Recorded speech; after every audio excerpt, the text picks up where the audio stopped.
Pour faire le point sur l'actualité politique des dernières semaines, et je pense de ce qui va se produire d'ici la fin de l'année 2014, il faut évidemment mettre un certain nombre de faits en perspective, parce que je dirais qu'en gros, vos auditeurs ont les éléments, mais la difficulté est de mettre tous ces éléments en perspective et de leur donner de les structurer pour qu'on puisse mieux comprendre le déroulement de ce qui est en train de se passer en France. Donc, la France a deux caractéristiques pour, on peut dire, l'hyperclasse mondialisée qui tente de mettre la main sur la France, comme elle l'a fait déjà entièrement sur d'autres pays. Donc cette hyperclasse mondialisée se compose d'un certain nombre de groupes en France, je pense notamment au Club Le Siècle, auquel j'ai consacré un ouvrage, de la haute administration de l'État, des dirigeants des principales banques françaises, et en particulier des fonds de placement et des groupes financiers, des grandes compagnies d'assurance, mais rentrent dans ce cadre, évidemment, la Commission européenne et les grandes institutions européennes, un certain nombre de groupes, comme par exemple le groupe de Bilderberg, pour la France, la French American Foundation, la Commission trilatérale, etc. Pour ces gens qui ont une vision globalisée du monde, qu'est-ce que c'est la France ? La France, elle a deux caractéristiques. La première, c'est la montée permanente du Front National, ou en tout cas des idées, on peut dire populistes, à l'intérieur de la France, représentées politiquement par le Front National. C'est globalement la population, pas seulement, mais c'est la population qui souffre particulièrement de la mondialisation, donc en particulier la classe ouvrière, et d'un certain nombre de personnes dont les yeux se sont ouverts. Et on a l'impression d'une montée inexorable du Front National, donc qui peu à peu se rapproche du pouvoir à la suite de l'augmentation de ses scores. Le deuxième élément qui est fondamental, on pourrait dire pour simplifier pour Bruxelles, c'est la crise qui secoue la France. La France, depuis la dernière année du quinquennat de Nicolas Sarkozy et les 2 premières années ou les 2 années et demie du quinquennat de François Hollande, les impôts chaque année ont été augmentés de 50 milliards d'euros. Les impôts de l'État. Je ne vous parle pas des impôts locaux, des impôts, des taxes diverses sur les carburants, sur toutes sortes de choses, qui viennent crever encore le revenu disponible des Français. Donc, il y a eu 50 milliards de plus d'impôts en 2012, mais qui avaient été votés à l'époque de Nicolas Sarkozy. Il y en a eu 50 milliards de plus en 2013, et il y en a eu 50 milliards de plus en 2014. Je pense que tous les Français se rendent compte qu'ils ont un revenu disponible final qui est inférieur à celui qu'ils avaient précédemment. Qu'est-ce qui s'est produit ? Ça aboutit à quoi, cette augmentation d'au minimum 150 milliards ? Ça n'a servi strictement à rien, puisque l'endettement de la France continue à se creuser. L'endettement de la France, on vous parle toujours, quand vous écoutez la radio, on vous parle toujours qu'il ne faut pas, c'est les critères de Maastricht, il ne faut pas que l'endettement de la France dépasse 3% du PIB. Mais c'est comparer la carpe et le lapin. Ça n'a strictement aucun rapport. Si vous êtes dans un pays qui est entièrement communiste soviétisé, le revenu de l'État est égal au PIB, c'est-à-dire que ça fait 100%. Si vous avez un État qui est entièrement libertarien, le budget de l'État est de 0, et est du 0% du PIB, et vous avez le PIB qui est à 100% totalement indépendant. La France, on pourrait dire que c'est une république socialiste soviétisée. Quand l'État dépense 100, c'est-à-dire ces dernières années, quand il dépense 100, il ne dépense pas 104, il dépense 130. C'est-à-dire que les impôts peuvent être augmentés, l'État structurellement est déficitaire très lourdement. C'est pour ça que la dette de l'État augmente à très grande vitesse et qu'en 2016 ou 2017, l'endettement de la France dépassera 100% du PIB. C'est-à-dire qu'il faudrait que tous les gens travaillent gratuitement pendant 1 an et qu'il n'y ait pas d'impôts levés. En plus, tous les gens travailleraient et tous les profits réalisé par toutes les entreprises sera entièrement pris pour rembourser la dette de l'État. On se rend compte que c'est strictement impossible. Mais cette situation va croissant, puisque les impôts ont été augmentés de 50 milliards chaque année. En réalité, c'est beaucoup plus, c'est 70 à 100 milliards quand on prend les taxes diverses, l'arrêt de la redistribution sociale, etc. La disparition des chômeurs qui passent au RSA, qui sortent des statistiques de Pôle emploi, etc. Et donc, la France s'achemine vers une catastrophe. Il faut bien comprendre que l'hyperclasse mondialisée, on va reprendre Bruxelles, a parfaitement idée de ces deux phénomènes. Donc, la première opération a été menée juste après les élections municipales, c'est-à-dire fin mars 2014.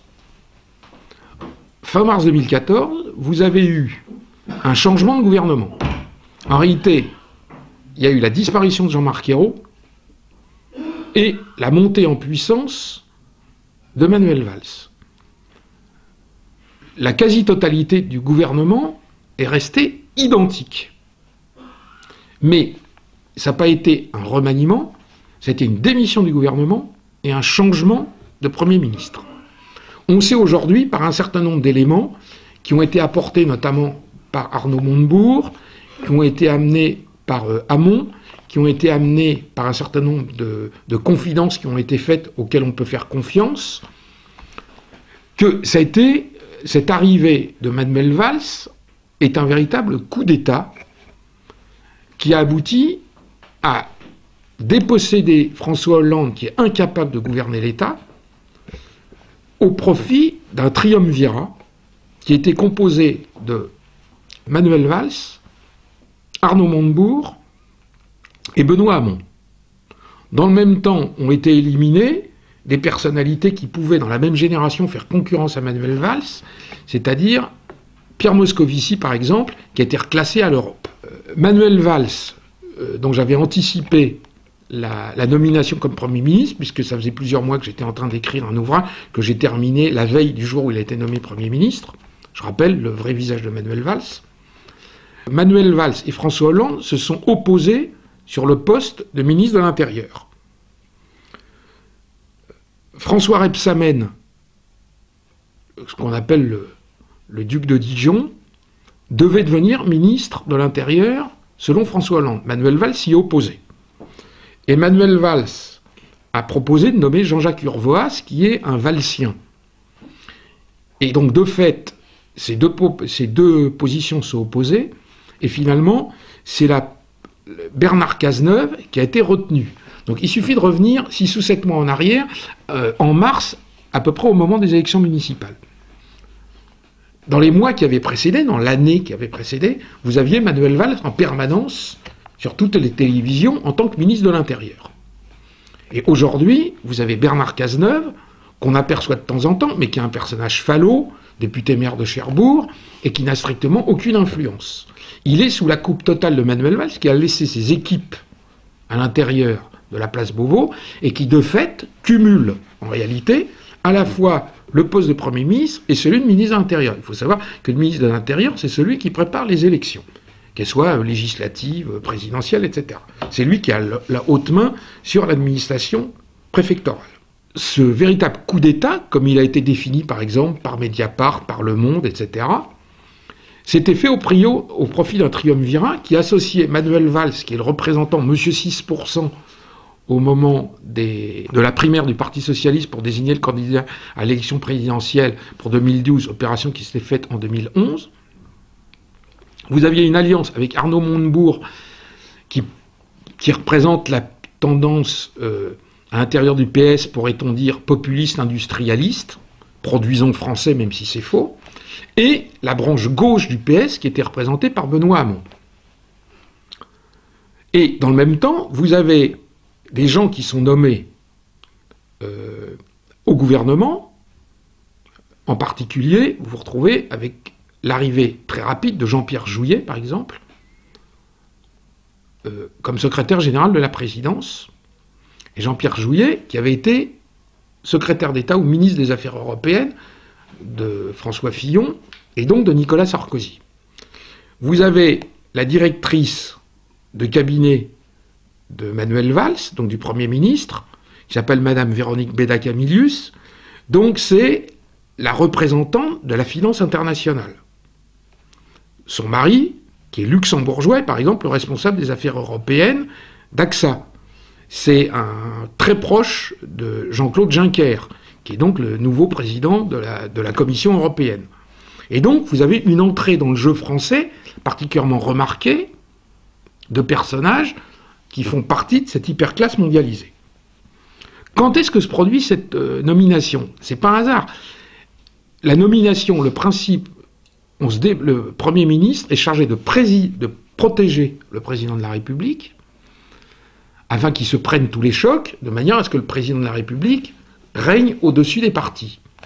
Et la première claque est tombée ce premier tour des élections municipales, au second tour des élections municipales, et un mois après, vous aviez les élections européennes. Il est évident que dans un système politique classique, il fallait user jusqu'à l'accord de Jean-Marc Ayrault et qu'il soit renvoyé après les élections européennes. Mais l'hyperclasse mondialisée, je simplifie au maximum, a décidé qu'il fallait nommer dès après-demain Manuel Valls, ce qui ne servait strictement à rien, puisque Manuel Valls ne pouvait pas inverser le cours de ce qui s'est produit, c'est-à-dire la troisième claque qui est arrivée aux élections européennes, où on a vu une nouvelle montée en puissance du Front National. Et il n'y avait évidemment pas d'état de grâce possible. En général, quand il y a la nomination d'un Premier ministre, il bénéficie pendant un certain temps d'un état de grâce. Vous avez aussitôt, vous avez toute une série d'articles qui sortent dans les journaux qui expliquent qu'en fait, François Hollande est un accident de l'histoire et qui ne représente pas en réalité le Parti socialiste et qu'il n'aurait jamais dû être président de la République. C'est le moment où la cote de popularité de François Hollande est en train de baisser à une vitesse vertigineuse, tombe nettement en dessous de celle de n'importe quel des présidents de la République, de la Ve République. Et Manuel Valls va être entraîné également dans cette chute.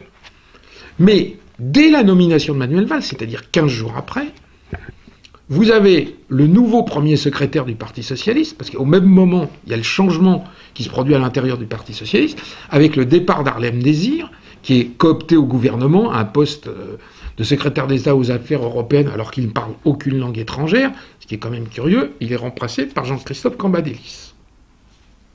Aussitôt, vous avez un des séides de Manuel Valls qui monte au créneau, qui s'appelle Julien Drey, issu des mouvements trotskistes, Ligue communiste, etc., et qui a toujours roulé pour Dominique Strauss-Kahn. Dominique Strauss-Kahn, dont je rappelle que c'était lui qui aurait dû être le candidat du Parti socialiste, et qui s'est écroulé à cause de son épisode en tant que directeur général du FMI, quand il s'est fait évidemment prendre dans une partie fine. Mais c'était Dominique Strauss-Kahn, représentant parfait de cette finance internationale, qui était programmée pour devenir président de la République. Et François Hollande a été un second ou un troisième choix. Donc, vous vous retrouvez avec Julien Drey, qui, 15 jours après la nomination de Manuel Valls, dit qu'il faudrait faire une primaire à l'intérieur du Parti socialiste pour désigner le candidat à l'élection présidentielle en 2017. Or, dans tout parti, on ne fait pas de primaire quand il y a le président qui est déjà au pouvoir. On fait une primaire à l'intérieur du parti qui est dans l'opposition. Donc normalement, Jean-Christophe Cambadélis aurait dû taper très fort sur les doigts de Julien Drey. Et pas du tout, Jean-Christophe Cambadélis dit « ça se discute ». Ça veut dire qu'on va passer par pertes et profits François Hollande, et on va pousser Manuel Valls, qui représente bien plus les aspirations de Bruxelles, du FMI, de la finance internationale et des lobbies français, que François Hollande, qui est certes un être mou, mais qui n'est pas suffisamment malléable, et qui représente encore, on pourrait dire, un peu trop la France. C'est-à-dire qu'il ne rentre pas dans le moule qui est souhaité par les gens qui gouvernent le monde. On se rend compte très facilement, il suffit de relire la presse de l'époque, que Manuel Valls ne devient pas le Premier ministre, il devient, ça va être le titre, si mes souvenirs sont exacts du Point de l'Express, le coprésident. C'est-à-dire que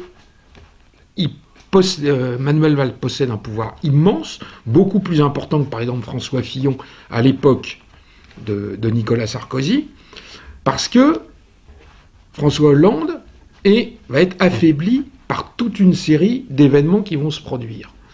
D'une part, il y a la situation économique dont j'ai parlé, c'est-à-dire que le chômage augmente inexorablement, il n'y a pas de croissance et il y a un endettement croissant.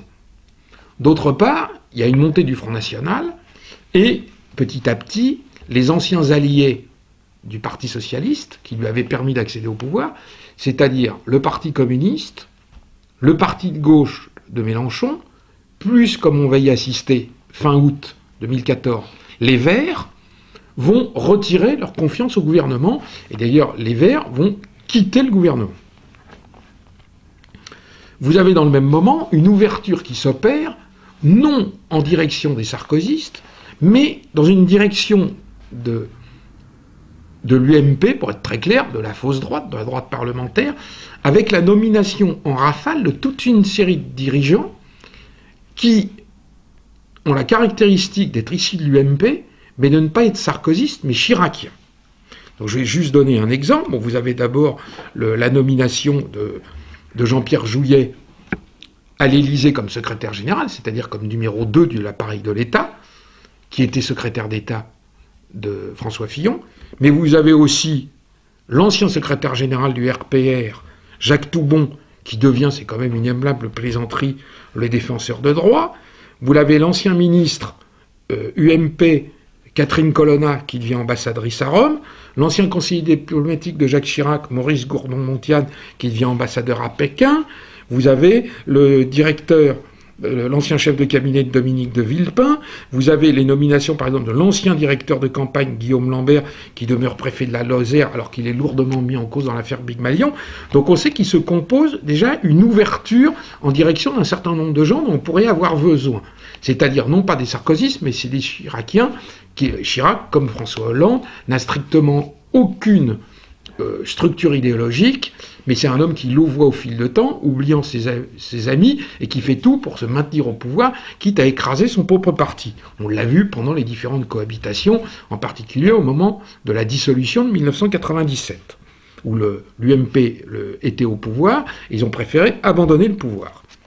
Et puis, vous avez cette soumission à Bruxelles, qui se fait par exemple par l'intermédiaire de la vente d'un certain nombre des fleurons français, comme par exemple Alstom, qui va être cédé scandaleusement à General Electric. J'en ai longuement parlé dans mon bulletin fait document, où j'explique qui est Clara Guémard, donc la représentante internationale de General Electric, la présidente de la Chamber of Commerce of America in France, c'est-à-dire pas du tout, on traduit par Chambre de commerce franco-américaine, c'est pas du tout le cas. En réalité, c'est l'American Chamber of Commerce, ça veut dire la Chambre américaine de commerce en France. C'est-à-dire que c'est très méprisant pour la France. Donc vous avez, je l'ai dit, Jean-Pierre Jouyet, qui est un représentant de la finance internationale, qui vient par exemple, qui est l'ancien patron de la Caisse des dépôts, qui est là, et vous avez par exemple l'arrivée de Laurence Boone, qui est la parfaite représentante de ce socialisme mondialisé, Laurence Boone, qui devient conseillère économique du gouvernement. Je vous passe un certain nombre de détails, mais tout ça va aboutir à la vente d'Alstom. Exactement comme ces dernières semaines, on a eu une espèce de décapitation des grands groupes énergétiques français, avec Total, dont le président Christophe de Margerie, qui était pro-russe, qui passait des contrats avec la Russie, est mystérieusement décédé à Moscou. Son avion personnel est rentré dans un chasse-neige dont le conducteur aurait été aviné. Le grand problème, c'est que ce jour-là, la piste était totalement lisse et il n'y avait absolument aucune neige à Moscou. Donc il n'y avait aucune raison qu'il y ait un chasse-neige sur la piste. Je ne dis pas que ce soit un assassinat, mais il y a beaucoup de gens quand même qui se posent des questions. Et puis, vous avez toute une série de personnages comme ça. Vous avez la destruction, par exemple, d'Areva, qui était un grand groupe français, dont on vous annonce aujourd'hui que Areva est pratiquement en faillite. Donc, à partir des élections municipales, même si on peut remonter un peu avant dans le temps, première grande tuile politique qui soit gouvernement, qui remonte un peu avant, qui est l'affaire Cahuzac, qui vient de remontir la semaine dernière. Et ce qui est absolument stupéfiant, c'est qu'aucun journal pratiquement n'a évoqué cette affaire, où Cahuzac a reconnu quand il était devenu ministre du budget de François Hollande, il était déjà au courant, non seulement évidemment qu'il détenait un compte, mais que sa femme détenait un compte de 2,5 millions d'euros à Jersey, et qu'il était parfaitement au courant. Donc on se rend compte que on a essayé de limiter la casse au moment, mais à mesure qu'on avance, on se rend compte que la corruption est extrêmement présente à l'intérieur du gouvernement. Et puis, vous avez une série de tuiles qui continuent à tomber, et je voudrais que pour vos auditeurs et vos téléspectateurs, pourrait-on dire, qui vous regardent sur Internet, ils comprennent que la situation économique, politique, sociale en France est équivalent à une maison qui est en mauvais état, avec un toit qui est en train de s'affaisser. Parce que les structures ne tiennent plus. Par exemple, en matière sociétale, tout ça se tient. Si vous voulez, en matière sociétale, on attaque la famille. Donc, en fait, ça affaiblit le cœur de la nation. Donc, on commence, je ne vous parle pas de l'exclusion la manière dont les chômeurs sont radiés de Pôle emploi, n'ont aucune chance de retrouver du travail, la destruction des emplois dans les grandes entreprises automobiles françaises, etc., etc. Les destructions nettes d'emplois. Donc, mais pour parler politiquement, mais c'est pareil dans tous les domaines, vous avez le toit de la nation France qui est en train de s'écrouler. Donc au début, on n'a pas entretenu le toit, il tombe une tuile tous les ans. Puis comme on ne continue pas à l'entraîner, il y a une tuile tous les 6 mois. Et puis à mesure que ça se dégrade, les tuiles, elles tombent tous les 2 mois, tous les mois, et maintenant il en tombe une toutes les semaines. Comme la semaine dernière, c'était l'affaire Kader Arif. J'avais donné, il y a une quinzaine de jours, j'avais prononcé une conférence devant le Cercle Renaissance. Il y a 10 jours, je leur disais, il va arriver une nouvelle affaire. Parce que ça doit nécessairement arriver. C'est pas du tout le gouvernement qui se prend des tuiles par hasard, c'est le toit qui s'écroule. Donc il y a un moment où toutes les tuiles vont tomber. Et 3 jours après, éclater l'affaire Kader Arif. Donc c'est pour ça que je pense que d'ici la fin de l'année, il va se produire d'autres événements politiques, parce qu'on est arrivé au bout de la classe politique est à bout par la corruption, l'incompétence, les apparatchiks qui n'ont jamais travaillé, etc., dans tous les domaines. J'ai juste donné un exemple, même si mon propos est centré sur le Parti socialiste. Il y a un événement énorme qui s'est produit quand même cette semaine, dont personne n'a parlé, mis à part quelques lignes dans 2 ou 3 journées. Il y a quand même le comptable d'une des plus grandes entreprises françaises qui s'appelle Dassault. Le comptable de Dassault a déclaré qu'il avait rapatrié en France en 7 ou 8 ans, 53 millions d'euros à distribuer aux partis politiques. On pourrait dire quand même que c'est un scandale énorme. Ça fait 4 lignes dans les journaux, parce que la classe médiatique, qui est tenue, a décidé de ne pas en parler. Dès la nomination donc, de Manuel Valls, son gouvernement, qui est qualifié de gouvernement de combat, aujourd'hui c'est un gouvernement de clarté, comprenne qui pourra, donc ce gouvernement de combat va échouer, va s'écrouler, dès août 2014, c'est-à-dire qu'à part les périodes qui ont précédé les petites périodes entre l'élection présidentielle et l'élection législative, c'est des gouvernements qui durent 1 mois et demi à cause du calendrier, c'est le gouvernement le plus court de la Ve République. Il faut quand même donner un élément qui est fondamental dans cette affaire.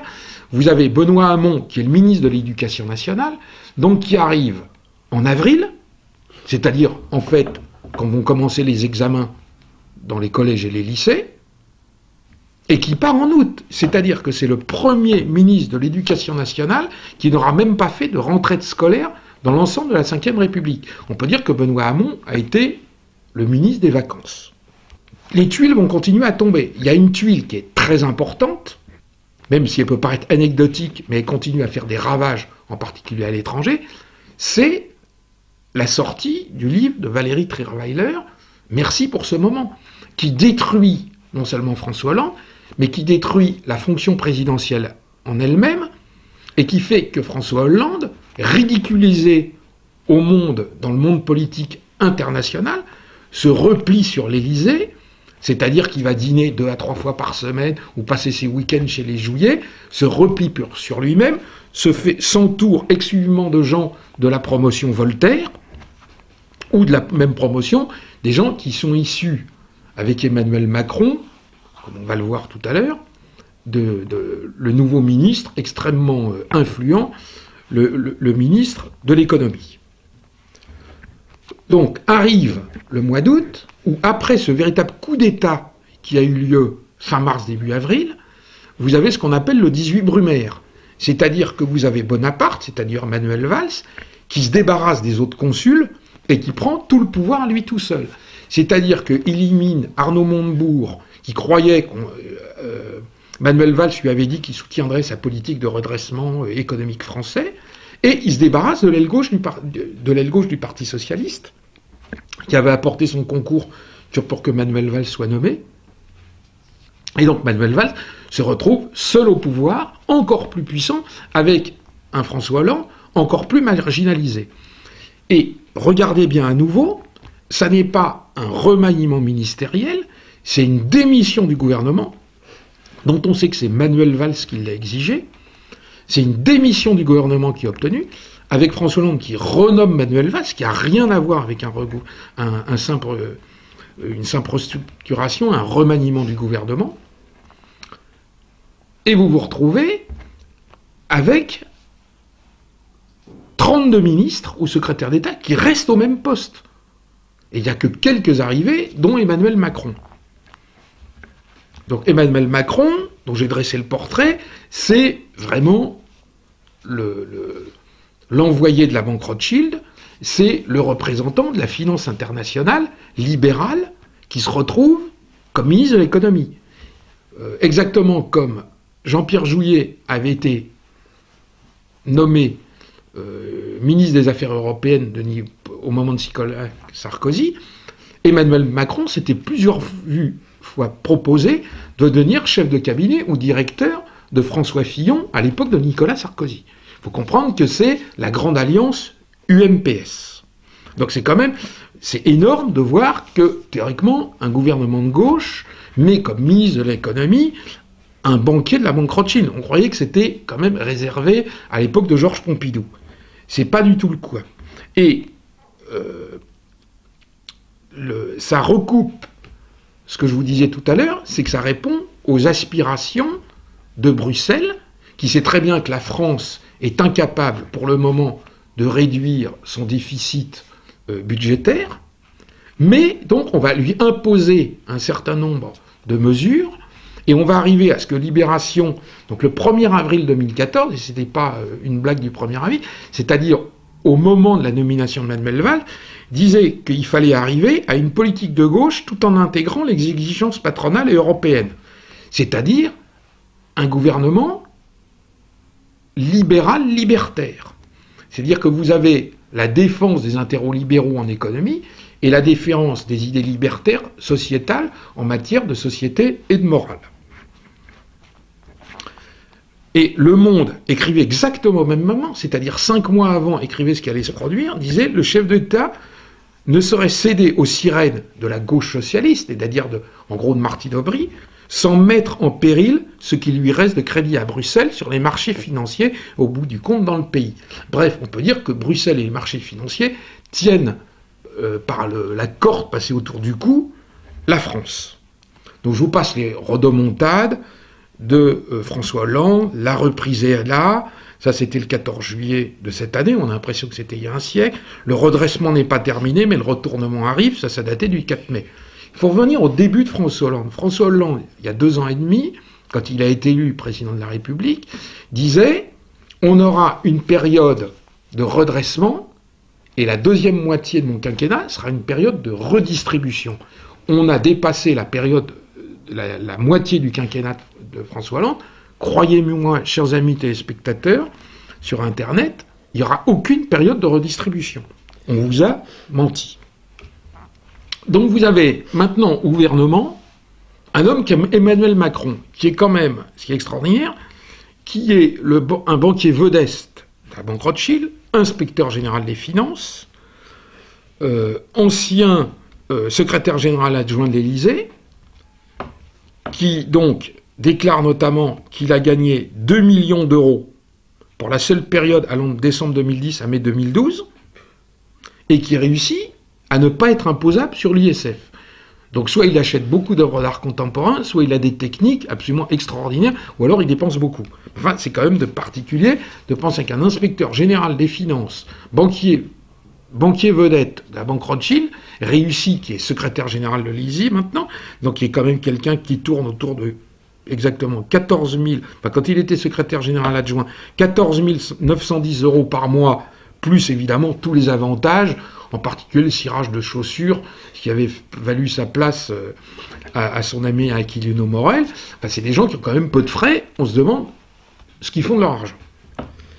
Vous avez donc l'épisode Weiler, vous avez, je le rappelle, on arrive à fin août, donc le départ des écologistes du gouvernement, et vous avez la nouvelle tuile qui tombe, donc qui est l'affaire de la phobie administrative de M. Thévenoud. Donc ce gouvernement qui devait être un gouvernement de clarté bat tous les records de démission, puisque 9 jours après sa nomination, 8 jours après sa nomination, vous avez un ministre dont on se rend compte qu'au moins depuis 3 ans, pourquoi au moins depuis 3 ans? Parce que fiscalement, on n'a pas le droit de remonter au-delà de 3 ans. Vous vous rendez compte que ce monsieur et son épouse, qui est directrice de cabinet, sont des gens qui ne paient pas leurs impôts, qui ne paient pas leurs impôts locaux, qui ne paient pas l'impôt sur le revenu, qui ne paient pas leur femme de ménage, qui ne payent pas le EDF, en fait, etc. On se dit, mais c'est pas possible. C'est vraiment la corruption totale du socialisme. Exemple plus récent, la démission de Kader Arif, dont on sait aujourd'hui, dixit, le point, c'est pas Emmanuel Ratier qui parle, parce que je suis obligé de prendre des éléments ailleurs, parce que si on y est, on va dire Emmanuel Ratier est un grand comploteur et c'est pas quelqu'un de sérieux. Donc vous prenez le point, vous prenez Mediapart, vous prenez Le Monde, dont on découvre que le gouvernement savait, c'est-à-dire François Hollande et Manuel Valls, savaient depuis le mois d'août, avant même le nouveau gouvernement qui a été nommé, que Kader Arif était impliqué dans un certain nombre d'affaires avec des contrats passés avec des sociétés dirigées par des gens de sa propre famille. Et il est maintenu en poste alors que le gouvernement, enfin deux personnalités en tout cas, François Hollande et Manuel Valls, le président et le Premier ministre, savent, s'il n'est corrompu, qu'il va sans doute être mis en examen très prochainement. Et donc ça risque de déstabiliser le gouvernement. Et il est maintenu. Et vous allez voir que c'est tout à fait concomitant, et c'est là où on se voit bien compte de l'hypocrisie politique. Comme c'est lui qui a préparé en tant que ministre de 120 ans le centenaire de la fin de la Première Guerre mondiale, il est décidé de le maintenir jusqu'à la fin des cérémonies du centenaire, et donc il démissionne le 21 novembre, c'est-à-dire 10 jours après. Donc c'est vraiment, on se rend compte que tout est... Il y a un calendrier qu'on vous présente, on se dit « Oh, on a découvert que M. Kader Arif démissionnait ». En réalité, ça faisait 3 mois que les dirigeants étaient au courant, mais qu'on avait négocié avec lui un départ dans les formes. Maintenant que je vous ai broché la situation, vous vous rendez bien compte qu'il y a quelque chose qui est en train de se préparer. Il est évident que l'année prochaine, vous allez avoir les élections cantonales au mois de mars, les élections régionales en décembre 2015, et que ces élections, si elles se produisent à ce moment-là, parce qu'il peut parfaitement y avoir une dissolution du gouvernement, un gouvernement renversé, voire une démission de François Hollande, tout est envisageable, on sait très bien que le gouvernement est discrédité. Quand vous prenez on pourrait dire que il faut maintenant bien chercher pour trouver quelqu'un qui avoue être de gauche quand on a une enquête micro-trottoir dans la rue. Les gens, maintenant, ont honte d'être à gauche parce qu'ils se considèrent comme non représentés, même s'ils sont restés de gauche, par un gouvernement qui est un gouvernement, je répète, libéral-libertaire. C'est-à-dire un gouvernement qui est l'incarnation même de la mondialisation apatride.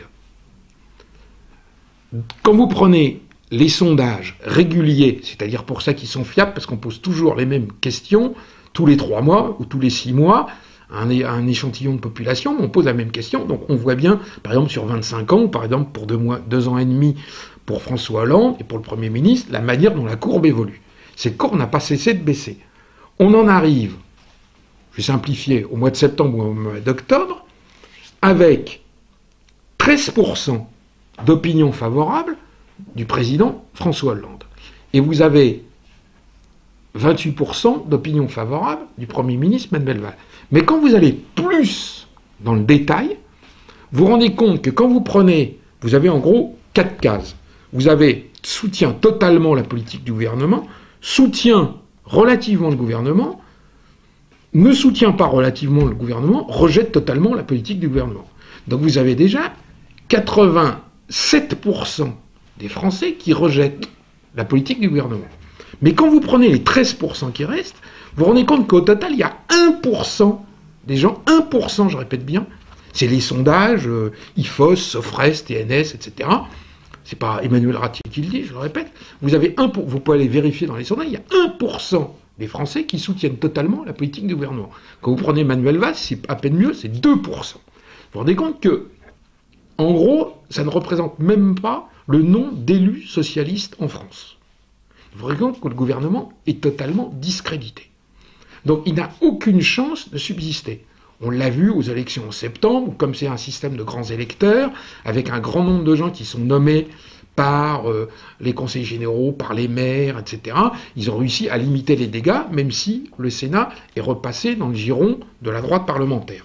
Avec l'élection, quand même, on peut remarquer, de 2 sénateurs Front National, et il aurait pu y en avoir très facilement 3 s'il y avait réussi à avoir une entente avec la Ligue du Sud et le Front National dans le Vaucluse. Le Parti Socialiste, on pourrait dire la gauche, sait parfaitement qu'elle va perdre le pouvoir. Mais donc, il faut lui permettre de subsister. Et c'est la grande volonté de Bruxelles, en particulier, comme on le voit par exemple avec Angela Merkel en Allemagne. Angela Merkel gouverne avec des ministres du SPD, des ministres socialistes. Donc la France, où théoriquement il y a une opposition nette entre la droite et la gauche, on est en train de s'orienter vers, non pas un gouvernement de cohabitation, mais on pourrait dire un TSLP, tout sauf Le Pen. C'est-à-dire que, vous verrez par la suite si ce que je dis se vérifie, donc vous pourrez dire si Emmanuel Ratier a raison ou non, mais si on peut avoir une certitude, sauf si accident grave ou n'importe quoi, il peut toujours arriver quelque chose, la seule certitude qu'on a, c'est qu'au second tour de l'élection présidentielle, il y aura nécessairement Marine Le Pen au second tour. En revanche, on ne sait pas très bien qui y aura en face. L'autre élément probable, parce qu'il y a quand même beaucoup à rattraper, c'est que c'est la personne qui sera en face de Marine Le Pen qui a une très forte chance d'être élue. Je n'ai pas une certitude à 100%, mais une chance très importante d'être élue. Donc, bien évidemment, il faut négocier à l'avance une entente entre la droite et la gauche, entre cette fausse droite et cette fausse gauche, de manière à répondre aux idéaux de Bruxelles. Je répète ce que je vous ai dit au début de l'émission. Bruxelles, incarnation de la mondialisation, ne peut pas tolérer qu'il y ait un parti national populiste qui soit au pouvoir dans un pays. On se rend bien compte quand il y avait eu Jörg Haider qui avait participé au gouvernement en Autriche, l'Autriche avait été mise au banc de l'Europe. Le Front National est encore moins acceptable que Jörg Haider en Autriche. Évidemment, parce que la France a un rôle beaucoup plus important, c'est le couple moteur avec la France-Allemagne, etc. Et le deuxième élément, c'est que la France est dans une crise économique et financière terrible. Donc, je dirais que l'hyperclasse mondialisée, je répète, les grandes compagnies d'assurance, le Club Le Siècle, la haute fonction publique, les banques, le Fonds monétaire international, la Banque mondiale, la Fédérale Réserve, la Commission européenne, je simplifie au maximum, a tout intérêt, peut dicter ces conditions à la France. Et ce qui est en train d'être dicté, c'est une sainte alliance entre une partie de l'UMP et la gauche en France. Une gauche raisonnable, d'où les sorties de Manuel Valls visant à dissoudre le PS et à créer un parti théoriquement socialiste, mais qui perdait sans doute le mot socialiste, mais on pourrait dire un parti de gauche libérale, exactement, il faut que vous compreniez bien, si on fait référence par exemple à Michéa, que la gauche n'a rien à voir avec le socialisme. La gauche est quelque chose qui s'est constitué au moment de l'affaire Dreyfus, qui est un regroupement de bourgeois laïcs qui étaient hostiles à l'ordre et qui a favorisé l'émergence de cette gauche, mais le socialiste ne se confond nullement avec la gauche. Aujourd'hui, on pourrait dire qu'à partir du moment où Marine Le Pen a très forte chance, je dirais même des 100% de chance d'être au second tour de l'élection présidentielle, ils vont avoir un gros problème, c'est que la gauche n'ayant aucune, à mon avis, n'ayant aucune chance de se retrouver au second tour, il va falloir que ce soit un membre de la droite parlementaire qui incarne la gauche, ce qui est quand même quelque chose d'assez paradoxal. Alors pendant un certain temps, on a pu considérer que Nicolas Sarkozy, qui normalement, j'enregistre avant, mais qui normalement dimanche prochain va prendre la tête de l'UMP, allait être ce cheval. Le problème, parce que d'autant que Patrick Buisson, son conseiller, qu'il avait toujours considéré dans un registre assez droitier, assez bonapartiste, avait été éliminé, était parti. et donc qu'il allait se recentriser. Ce qui avait été toujours la technique de Jacques Chirac, de Georges Pompidou, de De Gaulle. On faisait une campagne de premier tour plutôt vers la droite, et la campagne de second tour, on la faisait vers le centre pour récupérer les quelques pourcents de gens de gauche ou de centristes dont on avait besoin pour arriver au pouvoir. Il semblerait que Nicolas Sarkozy, notamment par ses sorties toujours, entre guillemets, droitières, mais notamment par ses sorties sur le mariage pour tous, etc., sa remise en cause du mariage pour tous, ne correspond plus à l'idéal qui a été défini par cette hyperclasse mondialisée. Donc, il faut bien trouver un autre candidat. Donc, je vais vous donner juste un exemple. Je vais citer Jean-Marc Silvers, qui est un éditorialiste économique très connu, qui, sur Atlantico, écrivait à la mi-octobre « Il, c'est-à-dire les milieux d'affaires, considèrent que tout se joue à Matignon et à Bercy. Tous les tenants d'une société française libérale, européenne et intégrée à la modernité mondiale, c'est-à-dire, en fait, tout ce que je déteste, ont très bien compris qu'il y a désormais une course de vitesse engagée entre ceux qui croient au progrès libéral, l'euro, l'Europe fédérale, la compétitivité et le jeu de la concurrence mondiale, et ceux qui préfèrent des options plus conservatrices, socialistes, d'extrême gauche ou sociales et souverainistes. Et ceux qui préfèrent des options plus conservatrices, alors là, vous allez voir que c'est le grand mélange d'extrême gauche ou sociale et souverainiste, bref, de Zemmour à Mélenchon en passant par Montebourg et Marine Le Pen. Il faut donc que les forces libérales dégagent des résultats et rapidement, d'où le discours sur les réformes. Comme vous l'avez vu, ce discours sur les réformes ne fonctionne pas. Donc, on en arrive à ce qui est en train de se produire sous vos yeux, qui a été décrit parfaitement par Daniel Keller, le grand maître du Grand Orient de France, le 20 octobre dernier, lors d'un débat de la fraternelle maçonnique Franc-maçonnerie et société, où Daniel Keller a prôné une union nationale. Et à côté de lui, il y avait le journaliste franc-maçon Jean-François Kahn, qui a prôné une union nationale, appelé de ses voeux à une alliance nationale allant de, je cite, de l'aile droite du PS à l'aile droite du PS à l'aile raisonnable de la droite. Et vous avez Christophe Barbier, éditorialiste influent, omniprésent sur les plateaux, qui écrit dans l'Express, le 29 octobre, il appelle à une alliance qui va d'Alain Juppé à Manuel Valls, en passant par Georges-Louis Borloo, François Bayrou et quelques écologistes, tous d'accord sur l'essentiel.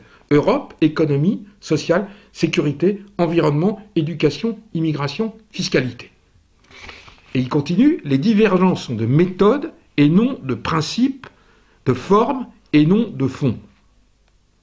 Et donc, il faut faire face à ce que lui appelle le séisme réactionnel, qui côté urne a le visage de Marine Le Pen, et côté livre, les traits d'Éric Zemmour. Donc on voit donc parfaitement se dessiner une espèce de social-démocratie et un social-libéralisme qui pourraient faire des choses ensemble. Et là, je vous ai un peu piégé, je vais répéter, on voit se dessiner une social-démocratie et un social-libéralisme qui pourraient faire des choses ensemble. Cette phrase, elle a été prononcée par Alain Juppé le 26 octobre. Je répète, c'est essentiel. On voit se dessiner une social-démocratie et un social-libéralisme qui pourraient faire des choses ensemble. Donc la lettre de l'expansion de la semaine suivante titrait « Le maire de Bordeaux, c'est-à-dire Alain Juppé, surprend aussi ses soutiens venus du gaullisme en expliquant que selon lui, il y existe un peuple du centre. » Allusion à l'axe Juppé-Bayrou qui devrait concurrencer Sarkozy.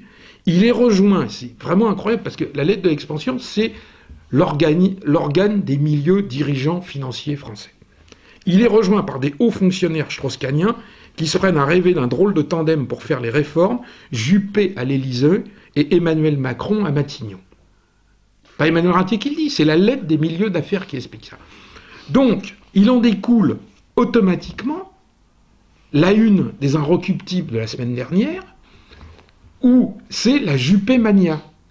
Et vous avez un Alain Juppé, dont il faut rappeler qu'en septembre, je crois que c'était le 23 septembre, il déclarait qu'il était contre l'adoption d'enfants par les couples de même sexe, et qui, et qu'il ne reviendrait jamais sur cette chose parce que la famille c'était sacré, etc., etc., on connaît le discours, et qui, 2 mois après, dans les Inrecuptibles, se déclare en faveur du mariage homosexuel et en faveur de l'adoption par les homosexuels.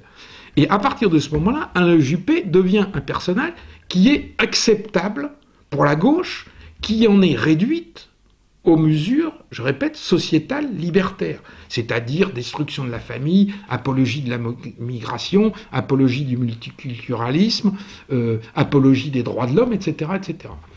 Et pour moi, on va voir si ça se vérifie dans les mois à venir, mais Alain Juppé, dont il faut quand même rappeler que c'est un homme qui a été condamné pour détournement financier au profit du RPR, qui a été un ministre calamiteux, qui a été associé à la dissolution de 1997, qui avait été nommé ministre d'État en 2007, qui n'a même pas été capable, alors que Nicolas Sarkozy avait été élu président 1 mois et demi après de se faire élire député de Bordeaux, qui à ce moment-là a été obligé de quitter le gouvernement, qu'on est en train de vous vendre aujourd'hui comme le nouveau sage qui est capable de réunir les Français sous un socle minimal, capable de bouter hors de toutes les limites du pouvoir cette colère populaire de la classe moyenne, de la classe ouvrière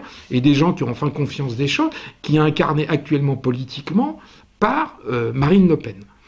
Et on va voir si ça se vérifie, parce que les choses peuvent évoluer, mais pour moi, le pouvoir, je dirais, Bruxelles, est en train de jouer beaucoup plus la carte Alain Juppé que la carte Nicolas Sarkozy. Et il y avait un 3e larron qui était dans l'opération, qui était François Fillon, et François Fillon a été véritablement exécuté. Maintenant, c'est quelqu'un qui ne reviendra pas. François Fillon a été exécuté par Jean-Pierre Jouyet, le secrétaire général de l'Élysée, qui a trahi véritablement des secrets d'État, dont on ne sait même pas s'ils sont exacts, mais qui font un tort considérable à François Fillon, puisqu'il l'a accusé d'avoir voulu accélérer les procédures judiciaires contre Nicolas Sarkozy. Donc François Fillon ne figure plus dans la route pour la primaire présidentielle à l'intérieur de l'UMP, et ne subsiste donc pour le moment que Nicolas Sarkozy et Alain Juppé. Et accessoirement, François Fillon était un homme qui pouvait être éliminé pour d'autres raisons, parce qu'il ne faut pas croire quand même à une maladresse de Jean-Pierre Jouyet, parce qu'en plus, quand on commet un tel acte à trahir des secrets, normalement, on devrait quitter l'Élysée. Or, il était maintenu en fonction par François Hollande. Et un secrétaire général de l'Élysée qui commet ça, il devait quitter le pouvoir. Ça veut dire, chers amis téléspectateurs sur Internet, c'est que ça s'est fait en accord avec François Hollande. Donc je vais terminer là-dessus en vous apportant une hypothèse.